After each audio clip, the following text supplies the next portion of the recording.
Hey,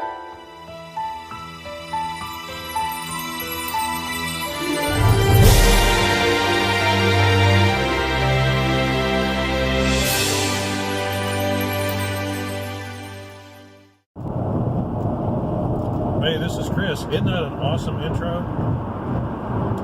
We have really hit the big time. Thank you so much to Granny Monster for making that for us. I wish I had a clue about how to do things like that. But I might have to delve into it. Wow, that's so professional. Anyway, today, Leackers Transportation Services, wholly owned subsidiary of Leackers Enterprises. I want to talk today about yielding. You know, those triangular signs, they're red, have a red band and a white background. When they say yield in the middle of them, you know what that means? It means you're supposed to yield. It means you're supposed to have your car stopped until the car that's coming goes past you. Yielding does not mean that if there's just enough space to get your car in front of the car that's coming, that you can just go ahead and gun it. Boy, I've got some lens flare going on. I paid J.J. Abrams for that. It doesn't mean, it doesn't mean you're supposed to gun it and make it in there. It means you're supposed to wait until the car has gone by. In other words, if a car's coming, it has all the legal force of a stop sign. You're supposed to stop and wait for that car to come. Now, I say that in conjunction with my favorite, what would you call it?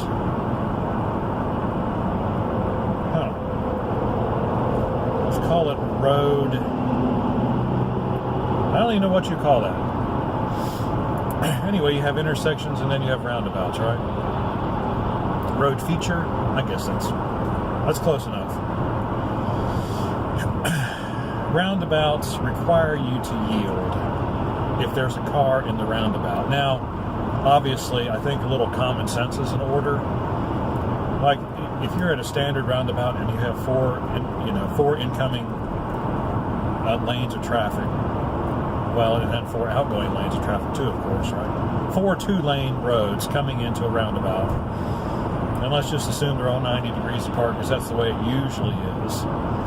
Like an intersection, except they take out the intersection part and put a donut there. A nice Krispy Kreme donut. No, usually it's an old stale donut that doesn't taste good, which is why nobody likes roundabouts. But having put forth that analogy,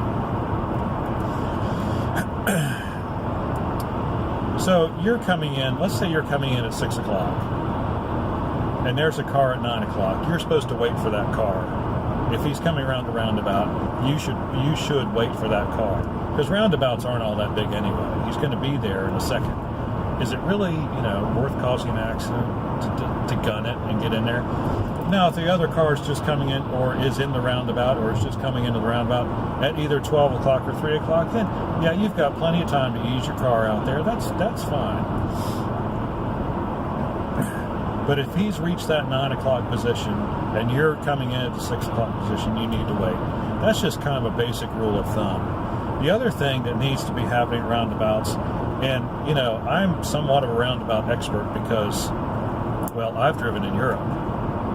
And despite the fact that they drive on the wrong side of the road, they do have, and the roundabouts are therefore backwards. They go clockwise instead of counterclockwise like they're supposed to. Like they're down in Australia or something. You ever seen that Simpsons episode where the toilets flush backwards? Yeah, it's kind of like that. But I'm betraying my age there, aren't I? When you go into a roundabout, if it is your intention to, like, again, using the clock analogy, if you're coming in at the 6 o'clock and you're leaving at 9 o'clock, you are supposed to turn your right turn signal on. Now, why would you want to do that? Why would you want to signal at all? Well, you want to let the guy at 3 o'clock know what you're doing, right? Because that's the next position in the roundabout you're going to get to. So if you intend to exit at the 3 o'clock position, you need to have your right turn signal on. That way, the person who's at the 3 o'clock position and wants to get into the roundabout knows that it's safe for him to do so. he doesn't need to yield because there's nothing to yield for, because you are not going to continue on in the roundabout. Now, if you are continuing around to the 12 o'clock position or the 9 o'clock position, then when you enter at the 6 o'clock position, you should signal with your left turn signal.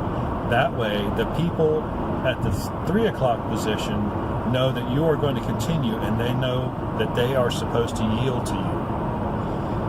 Now, the only thing I'm not sure about, but I'm going to go ahead and say it anyway because it makes sense. I learned this technique from watching cars in Europe, and I don't think we ever had an occasion. And what I assumed was that you signal left if you're going to go past the first one, and then after that it really didn't matter. But I'm thinking probably what you should be doing, what should happen is, for example, if you're coming in at the 6 and you're going to leave at the 12, then you need a left turn signal until you get to the 3 o'clock position, and then you should activate your right turn signal to let the people at the 12 o'clock position know what you're doing. And I think that's probably what people were doing. It's just, I was having to, I was driving on the wrong side of the road. Okay, it took every bit of concentration I had to make sure that I did not kill someone. It was tough. I've read people say, I've read where people have said, excuse me, that, well, they did it for like 30 minutes and they got used to it and it was no big deal. Well, no, it's not, because I found if I did not continue to concentrate on it, then I made a mental error and would tend to start veering off in the wrong direction, which is where my wingman, Lee, that is, came in and would say, Chris, and then I would, oh yes, okay. Fortunately, she didn't have to say that too many times. So everybody was pretty happy with my drive. So, but I think that's what it is. As you come to each position, your turn indicator needs to be indicating what you're going to do, so that there's no doubt in the person's mind who's coming into the roundabout what they're doing. So, if you're coming to a position in the roundabout and your left turn signal's on, that lets everybody know that you are staying in the roundabout. As soon as you activate your right turn signal, that lets everybody know you're exiting at that particular point on the roundabout. I wish I'd seen somebody do that. I noticed, because once I got into the roundabout, it was like overload. It's like, okay, I'm just gonna. And fortunately, over there, many of the roundabouts had it so that really only the center lane was continuous and the other lanes peeled off, and there was no way to continue around in the right lane. And that's probably why I didn't really notice a lot of roundabouts here, they're only one lane, and so there's not a lane that peels off. There's no visual clue to a driver coming into the roundabout what you're going to do. If you don't have your turn signal on, then they have no choice but to wait. But it's nice, just be considerate, right? So, hope we've cleared that up for everyone. If you come to a roundabout, yield. When in doubt, yield. Yield means stop until the car's gone by. Not yield means, I think I can make it, let's gun it now. And then use your turn signal properly. Use your right turn signal at the point at which you're indicating you're going to get off at the next exit from the roundabout. Otherwise, you keep your left turn signal on until you pass that part of the roundabout, and then you decide what you're going to do at the next exit from the roundabout. Alrighty, got any questions or comment? Is that clear? I know, roundabouts are tough. Roundabouts are so tough. I know several roundabouts. I know the one down Hillsborough Street, it was 2-lane. They changed it back to 1 lane because there are too many wrecks. And I know of at least 2 roundabouts where they put up stop signs, which, okay.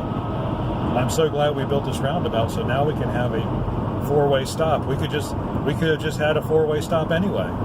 What a waste of money, right? I don't know that Americans will ever adapt to roundabouts, but they might. I doubt it. Because they're dumb. They are. They don't really help. If traffic's really heavy, they don't help one little bit. Everybody gets backed up just the same as you do with a light. So I don't see the advantage. The only advantage is that if there's not a lot of traffic, it makes things smoother. Because then you rarely have to stop. But questions or comments, leave them in the section below. Like and subscribe. We appreciate it when you do. We'll see you on the next